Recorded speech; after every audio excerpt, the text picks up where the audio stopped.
o nouă melodie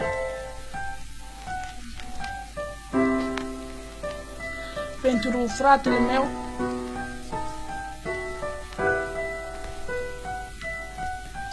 Sper să-ți placă și să simți aceste versuri. 12 decembrie 1990, o zi ca oricare alta a decembrului rece. Avea să se nască un copil minunat, cu un suflet mare și foarte luminat, deștept, frumos în felul lui de a fi. Dacă alții te critică, tu ești mai bun ca ei, să știi.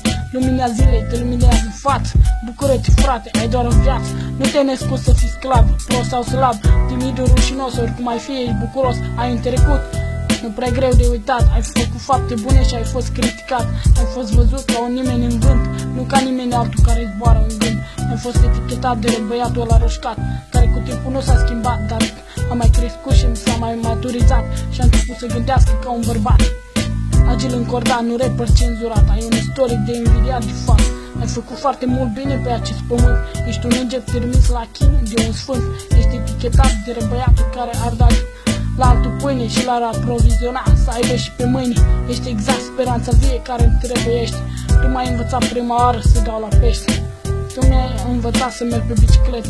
Cu tine am fost prima oară într-o bibliotecă, cu tine am fost peste tot, la scăldat, la pește, chiar și la not.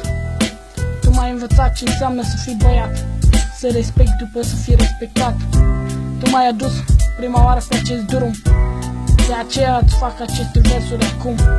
Că tu mi-ai arătat ce înseamnă un pix și să-l folosesc atunci când sunt trist. Tu îți cumpărai napoletanii ție și din puținul tău îmi dădeai și mie. Nu am cuvinte să-ți mulțumesc, frate, la mulți ani te iubesc și vreau să-mi fii aproape.